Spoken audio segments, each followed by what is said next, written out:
Kaya po hindi maipihit ng mekaniko nyo yung shifting lever. Opo, yung shifting lever. Ito po yun. Ayan yung dahilan. Nakita nyo po ito. Yan. Ito oh. Kumalso po yung belt. Ayan oh. We are Team Sax!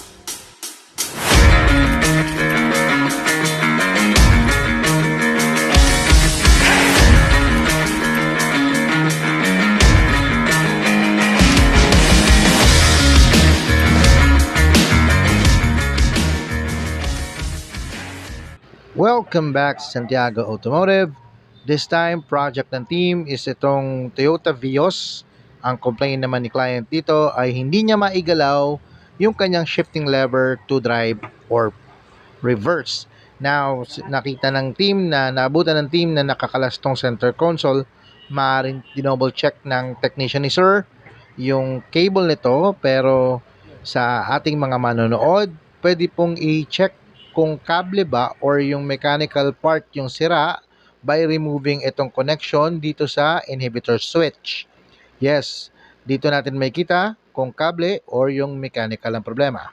Turn in, sir. So, ito po yung transmission ng Toyota Vios mo. So, natanggal na yung oil pan at saka yung ball body. So, ito po, yan, nakita nyo to. Yan. Pira-piraso po yan ng belt. Opo, yan o, belt. Ngayon, kaya po hindi maipihit ng mekaniko nyo yung shifting lever. Opo, yung shifting lever. Ito po yun. Ayan yung dahilan. Nakita nyo po ito. Yan. Ito o. Kumalso po yung belt. Ayan o. So, ito po ay damaged belt. Yung gitna po to ng chain. Yun po yung kumalso dito. Kaya po, kahit anong gawin nyo dito, napihit. Ayan. Ayan. Ayan. Kumalso po yan. So, ngayon, nagawagalaw na siya dahil naiurong po ito. Pero ito, ang kumalso dito, plus yung ball body na nakasalpak. Kaya hindi po gumagalaw to, di ba? Hindi nila, tinanggal na nila yung cable, hindi pa rin nila magalaw. So, ito po yung dahilan. So, ang nangyari po dito sa inyo ay naputol po yung belt. So, ayan, nakita nyo to. Yan, oh. So, ayan, worn out na po yung pulley. Sira yung pulley. Ayun, oh, po. So, pati yung belt. Okay? So, tutuloy lang po muna natin yung tear down itong unit mo para makita yung pinakaloob. Sige, sir. Yan muna, sir, yung update natin ngayon. Salamat.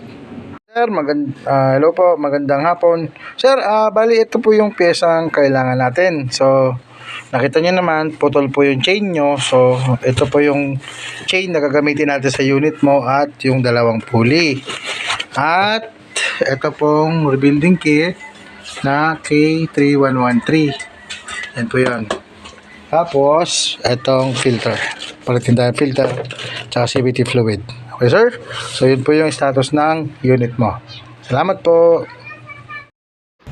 Next, testing po tayo ng kinabit nating belt at yung mga pulley kung okay naman yung taas at baba ng ating gear ratio. Next is reinstallation itong pump. So ito double check natin kung okay lahat ng pressure sa lahat ng pistons.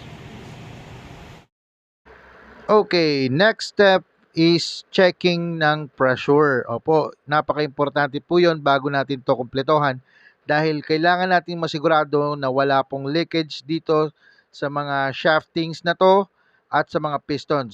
So after nito, sasalpak natin yung ball body and then pump, tapos kukumpletuhan natin para matapos na.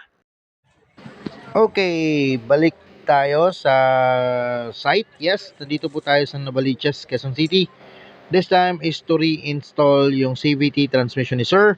Sama natin si Sir Rapi, Sir Richard, Sir Nelson, and Sir Franz. Opo, para ma-install natin tong CVT transmission. Nasa 60% na po tayo. So far, malapit na ito makompleto. After nito, salin tayo ng CVT fluid and then test drive. Okay, this time nadala na po natin sa shop yung unit. So far, kinokompleto na ni Sir Nelson yung mga cover. Yes, na-level na po ni Sir Yomer and Sir Franz yung CVT fluid. Yes, tama-tama to. Nainit na, naitakbo na natin. So far, okay siya for leveling. Okay, so no fault detected tayo. At nasa live data na rin tayo ngayon. So far, nasa final phase na po tayo ng ating test drive dito sa Toyota Vios. Okay, so itong Toyota Vios na to, ang complaint ni client, hindi niya magalaw yung shifting lever na ito. So ibig sabihin, restricted talaga. So hanggang park lang yan. So yung dating technician ni sir, chinek itong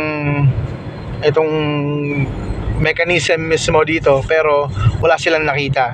So sa mga mahal nating nanonood, pwede nyo pong i-check yung mechanism or to separate kung may problema yung mechanism or yung transmission mismo.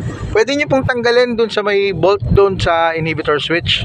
So makikita nyo na yun. Pag gumalaw yan, so ibig sabihin yung mechanical part po papuntang transmission nyo may problema. So far, okay na rin sa preliminary at final testing nila Sir Yomer. Pero so far, ito maayos na rin yung ano niya, yung shifting niya. So ito, naka-live data tayo. So nakikita natin na maayos yung lahat ng datas nitong trani ni Sir. At okay yung shifting points niya, maganda rin yung acceleration niya, oh. Yun, oh. Ganda ng acceleration niya. So far, ready na for delivery itong unit na to. So ni-rebuild naman yung trani ni Sir Richard. Then katulong natin sa pag-reinstall si Sir Nelson, Sir Ian at Sir Rafi. Then final testing ni Sir Yomer. So team effort po ito. Alright, so we are Team Sax. Ayun, no. Acceleration tayo. Wow. Okay, at your service. Thank you po.